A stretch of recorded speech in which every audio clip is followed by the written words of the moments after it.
Today we're going to talk about how to make your transitions between having food rewards, food treats on you all the time versus getting your dog to do things without the treats. So part of this is that you've got to go through a process. Every time you start something new with a dog, you really need to just go ahead and have treats in your hands, make it very, very easy. Do targeting where the dog will follow the treats around and they're food motivated to get them going. Okay? You have to have that. So if you're going to teach anything new, you go back to the clicker, you go back to, if you're not using a clicker, you've got to use a verbal bridge of good, yes, whatever it might be, to indicate to the dog that what they're doing is right. So this is your first step would be sit. You click and you feed your dog. Your dog obviously knows that you have food, okay? Once you get the dog 100% responsive in a lot of different situations, and that's the key. Just because they can do it in your kitchen does not necessarily mean they're going to do it in the middle of Walmart. So it's just kind of like us. We're relaxed at home, we can think pretty clear, you get out, you get overwhelmed, and then you're not thinking very clear. The dogs are they're the same way. They get overstimulated, all that stimulation coming in, and then they have a hard time concentrating. Not only do they have the stimulus of visual and hearing, but your dog gets overly stimulated with smells and odors. His nose is amazing, and you've got to understand that when they go in somewhere, there's hundreds of smells that he is picking up on that he's having to also sort through in his brain. So that's the hard part with the dogs is they've got a lot of stimulus, a lot of input, and then you want them to sit down, stay, and pay attention to you. So it takes time for them to understand how to isolate what they're doing, just like especially veterans. You guys have gone through those programs, so you know exactly what I'm talking about, where, that whole get your mind in the right place, the deep breathing, all of that kind of stuff. Your dog is sensitive to the same things that a lot of you are sensitive to. So once you get to the point where your dog is going out in public and he's behaving really well with walking and sitting and downing, and you have food, and you're doing this all the time. I have food on me 100% of the time. Because what I can do is if I ask, I've got treats, the dog knows I have food. Yes, if you do this, you are getting, right? But let's say I've got her, and if I tell her to sit, and she doesn't, I'm withholding. It's like you lose. If you do, the faster you sit, the faster you get food. Sit. Now, sometimes they get stuck like this, and it has to do with not moving. So if I move her, sit. I don't know why that happens. I cannot give you any kind of reason for it whatsoever. Horses do the same thing where it seems like they get grounded and their brain is connected to their feet somehow. Sometimes if you just move them a little tiny bit, that will click in. Sit. So you're noticing I'm going from, this is luring, where I've got the food in my hand and I bring it up over her head. That's the first step. Then this next step is I'm keeping this food close to my body. Sit. Okay, she's stuck. Sit. Now, this has to do with me not moving my hand away. If I do this, see, she's struggling right now, okay? So she's telling me, I don't know what you want. This is where people get frustrated and they're like, oh, why aren't you doing this? Because I'm not doing that. Okay, that is her signal right now. So we have to transition between that and the verbal. So again, I'm just here, sit, good, good. So maybe just a little bit away from my body. Okay. Again, the food is available. I'm telling this dog, food is right there. I have thumbs. I'm able to get this anytime I want to. So accessibility for good behavior is there. Okay, so I'm going to move my hand in, sit. Good, yay. That time it was tight to my body. Come here, baby. Sit. Good. All right, she's getting the idea that just because it's not hanging over her head, she's still going to get it. All right, now this time I'm going to put my hand behind my back. Sit. Good, and I bring it out and around. Okay, maybe this time I'm going to actually put the treat on the chair. Now, she's not allowed to take this. No. No. Good girl. Again, soft corrections. No. No. Leave it. No. Good. How does she get that? She listens to me. Sit. Sit. Let her figure it out. See, the brain is going 90 billion miles an hour here. Sit. Yes. I reach over and I get it. Okay? How does she get it? Her little, no. Sit. Come here, baby. This way. Come here. Sit.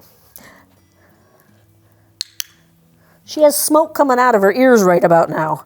Okay? She is figuring out, how do I get that? It's available, but I have to give it to her. Sit. I don't care where she sits right now. Sit. Again, I'm not doing anything funky with my hands. Sit. She gets stuck. I might move a little. Sit. She's like, oh my gosh, I'm like, my brain's going to blow up. Sit.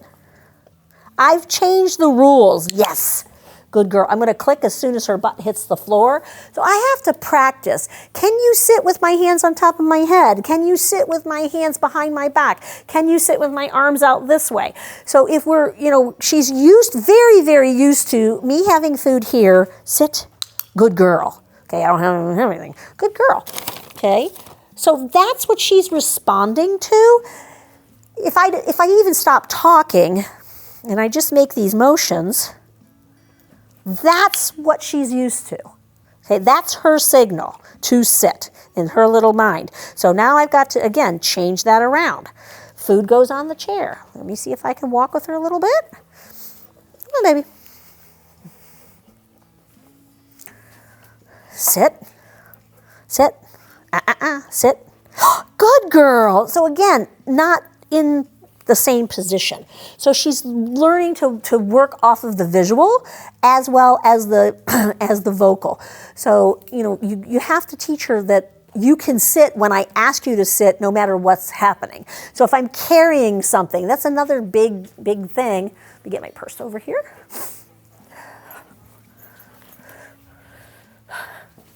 Because if you have visual signals, which are fine, visual cues, it's great, but there's going to be times when you're carrying something that you cannot use your hands. Peggy, sit. Good girl, good, yay. Can she sit while you've got your hands carrying a bag of groceries? Can she sit when you've got carrying a baby? It's all different with your dog, and you have to teach them how to do those things. The same way with the lie down. I'm going to make that transition between, come here, sweetheart. Can you do this without food in my hands? Come here, baby, sit. Sit. Good, good. Okay. I have treats in my hand. I'm pointing. Good. She's very comfortable with that. She obviously knows that. She didn't struggle with that at all. But can she do that if I don't have the treats in my hand? And show her, I don't have it. I don't have anything. Lie down. Good. Okay. Good girl. Good girl. That's a good girl. Okay. Can she do this if I'm just standing upright more? Sit. Good. Our sit signal is a closed fist, and our down signal is a pointy finger. It's two signals that we find that people with different types of disabilities can do for the most part. So it just makes it a little easier. Down. Now, watch your face. Down.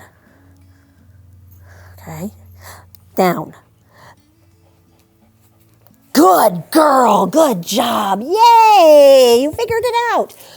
Again, the faster you figure this out, the faster you're going to get that food reward. Okay?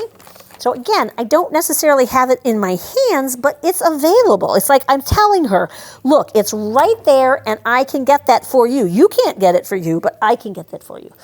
Okay? Peggy, come here. Sit. Sit. Good.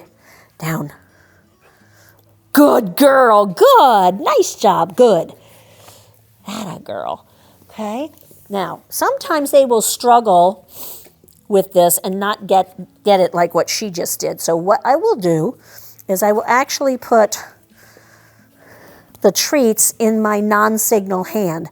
So, if you go from the treat in your hand and pointing down and then giving, feeding your dog, the next step would be for me to put it in my non-signal hand. So I will show her, I don't have anything in that hand. Don't try to pretend like you have food. Dogs only fall for that once or twice, and then they're like, nah, you're lying. So don't pretend like you have food. I just show them. It's like, I have food over here. I don't have anything here. How do you get this? Lie down. Lie down. Now see how she's like, but you got food? Yes. Good girl. Nice job. And you come in with the other hand and feed them. Good girl. Release. Good girl. Again, empty hand. Nothing there, but I have food in my other hand. Sit. Good. Lie down. Good. And reward. Okay? You may have to do this for a while where you got down here with the pointy finger and then this comes in. Okay? But it's not in the signal hand. It's over here. Good girl. Release. Nice job. Okay? I really, really like putting the food rewards on little stations off my body. So it's kind of like, I don't even have it on me. But you have to go through this transition. You have to go between, I have food in my pocket. If you do it, I will reach in and get you something. Okay, it's here, but you have to do it first. Sherman, I think that's where you were at with Rappy, is where, you've got the really good stuff. You got to be careful about asking the dog to do something without food. And then when they don't do it, you're like, oh, and you pull out the food and you give it to them. They're really, really good at, I'm not going to do it until I see the food. So you have to work through this. It has to be like, you know what? I'm going to get you to sit. Sit. Good girl. Sit. Good. And then maybe reach into your pocket and get the treat out of your pocket. And make sure you work on putting your bait pouches behind you. So you have to reach, behind you to give the dog a reward. So he's not, again, there's a lot of dogs that will do things if you stand there with your hand in your pocket because they know you're going to feed them. You got to be like, I don't have anything. It's not here. You have to do it first, get the reward second. Then you guys have to get to a point where you're doing twofers, okay, where it's basically the dog is giving you 2 behaviors for a cookie, 3 behaviors for a cookie, 4 behaviors for a cookie. But they have to be well-established behaviors. They've got to be behaviors the dog absolutely knows, and they have to know them in a bunch of contexts. So it's like, can you do a sit at the grocery store? Can you do a sit at the gas station? Can you do a sit at church? Can you do, do you have this 100% with food in my hand?